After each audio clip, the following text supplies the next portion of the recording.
Everyone knows and loves it, the iconic trilogy, the story which all Latin scholars come to know and love, Cambridge Latin. In these textbooks, we follow the exciting progression of a family living in the medieval era, getting to witness their goofs and gaffes while also learning Latin. Let's get started. The first book, the Red Book. The story starts out with the introduction of Caecilius and his family.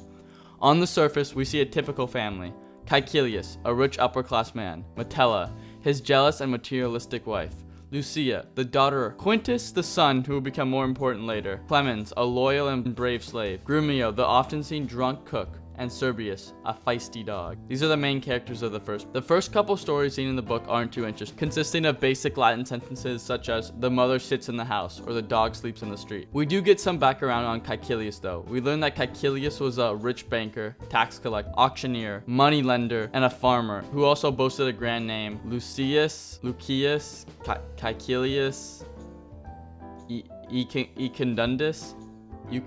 Icundundus. The book continues with some more shallow stories such as Tonsor, where Caecilius gets a bad haircut and is cut in the neck by the barber. The first impactful story we find in the book is when Caecilius finds a beautiful slave girl named Melissa. Caecilius was so pleased with her that he bought her, and then she became an addition to the family. The story ends with the iconic Metellum non delicat, the first sign where we see Metella's strong jealousy. Further along, we hear the story of a cheeky Greek man who attempts to deceive Caecilius into lending him money. Once Caecilius hands over the cash, the man makes a run for it, but they catch him and take him to court, where justice was served. Between these stories, a common theme is seen: the Greeks versus the Romans. This theme will continue to foster throughout the entire story. Further along, we encounter one of the most emotional stories in the book, the story of Felix. Felix was an ex-slave of Caecilius. One day, he came back to visit Caecilius and his family for dinner. During dinner, the ignorant Quintus asks, "Why is Felix a freed man?" Unbeknownst to Quintus, Caecilius informed Quintus of Felix's bravery. One day, Felix and the two babies at the time, Lucia and Quintus, were alone in the house. At once, a thief had entered the bedroom. The thief had attempted to take the babies from the house, but Felix had noticed they were missing. Felix then caught the thief and attacked. He saved the babies, and ever since then, Felix was a free man. A very emotional story found in the book. Going back to the theme of the Greeks versus the Romans, a heated debate between Caecilius, a Roman, and Alexander, a Greek, is seen in the story Controversia,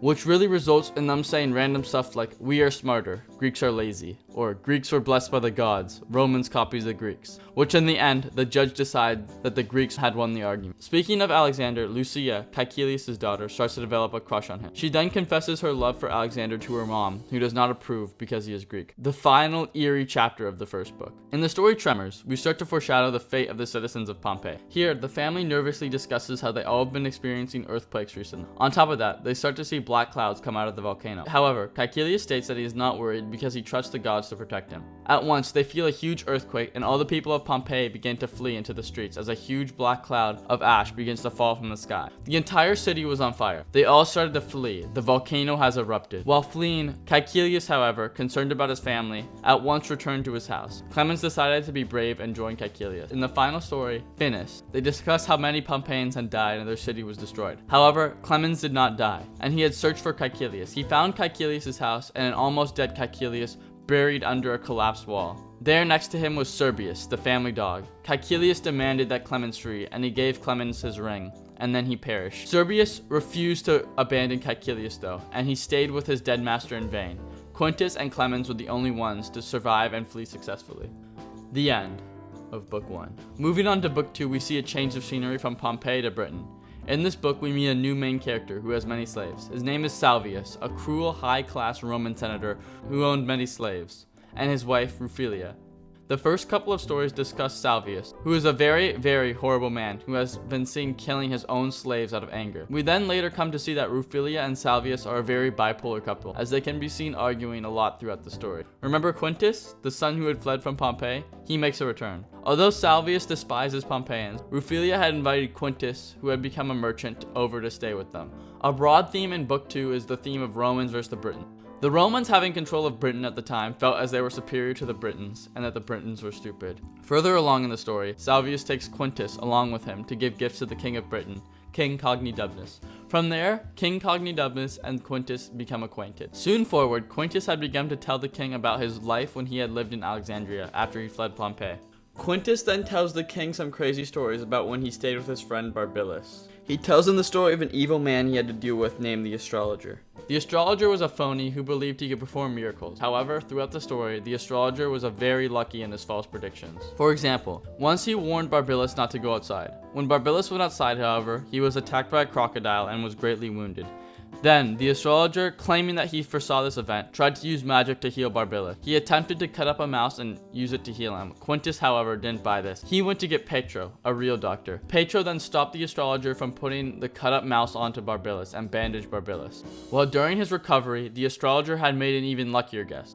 The astrologer, who had gained trust from Barbilus from the crocodile incidents, warned him to stop his wife, Platania, and his son, Rufus, from embarking on a journey across the ocean. Although Barbilus and his wife trusted the astrologer, Rufus called them stupid and didn't believe them. Rufus convinced his mother to come with him, and they left to sail, leaving Barbilus behind. In a crazy coincidence, there happened to be a storm while they were sailing. Rufus was able to escape and swim back to shore, but Platania was not able to make it. And once Barbilus found out about this, he was severely sad and angry. He loved his wife very much and refused to see his son. Rufus honored his request and moved to Britain, where he joined the Roman army. The astrologer, with his even greater trust with Barbilus, tried to convince Barbilus that Petro, the doctor who was maintaining his recovery, was an evil man. But Barbilus wasn't sold on kicking out Petro, so the astrologer came up with an evil plan. The astrologer told Barbilus that he made a magical medicine which could heal him instantly. Barbilus accepted the ointment, but it had turned out it was actually poison, and Barbilus's wounds started to become a lot worse, causing the astrologer to flee out of fear. Barbilus was facing death, so he called Quintus into the room. He had told Quintus, as he was dying, for him to go to Britain and find his son Rufus, and deliver this ring to him, for he has felt he had wronged his son by outcasting him. Barbilus then died before Quintus could get Petro to save him. And with that, book 2 ends. Starting up in book 3, we see a conversation between Salvius and Quintus. Salvius announces to Quintus that he is going to the Fountain of Youth to get holy water to heal Cognidubnus, who was ill at the time. Once Salvius arrives at the bathhouse, he meets the bathhouse manager, Memoir, who was a fat, lazy drunk. Salvius explains to Memoir that he told King Cognidubnus that he was going to retrieve sacred water from the fountain so he can recover from being ill. But then he reveals that he actually wants Memoir to help him poison the king, who was 80 years old. Memoir was reluctant at first, but was convinced by Salvius to poison the king by giving him poisoned sacred water. Later, we see King Cognidubnus meeting with Memoir at the sacred bathhouse. The king was sent to the baths by the slaves, where Cephalus offered him the holy water. Luckily, Quintus caught sight of the poison cup and recognized it. He grabbed it, inspected it, and then enraged told Cephalus to drink it. He drank it and fell dead instantly. However, when he died, a letter had fallen out of his pocket telling the king that there had been a conspiracy against him by Memoir and he should not drink the poison. The king then got out of the baths, gathered his armed men, and started to head towards Memoir. Right then, Salvius revealed to the king that the emperor wanted to kill him. Salvius then gathered many armed men and had Cognidubnus arrested. Quintus was very upset about this. Dumnorix, a close friend of Quintus, had came to Quintus and told him he had a plan to free the king from jail.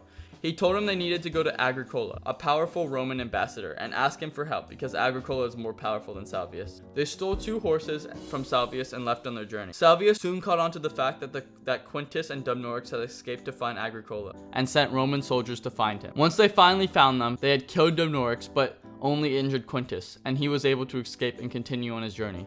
Unfortunately for Quintus, Salvius was able to meet up with Agricola before Quintus was able to find him. During their meeting, Salvius was able to convince him that Cognidubnus was insane and he was trying to overthrow Rome. However, right as this conversation was taking place, a filthy Quintus bursted into the room and screamed that Salvius was a liar and that Cognidubnus was innocent, and then he fell on the floor unconscious. Agricola had doctors take Quintus away and examine him. Now here comes the crazy part. Remember Rufus, the son of the late Barbilius? The one whose presence was Quintus's life goal to find. He makes a return. Unbeknownst to either of them, Agricola instructs Rufus to interrogate Quintus. Rufus soon makes a return, astonished. He explains to them who Quintus really is, and Agricola calls over Quintus and dismisses all the others. At once, a messenger entered the room and proclaimed that Cognidubnus was dead. After you died, Salvius forged the king's will so it said his kingdom along with all his fortune belonged to him. Later in the story, Salvius decides that he does not want Bellamicus, a friend which had helped him earlier with his conspiracies, around anymore because he could challenge his power. He commanded his friend to try to kill him by inviting him over for dinner and poisoning him.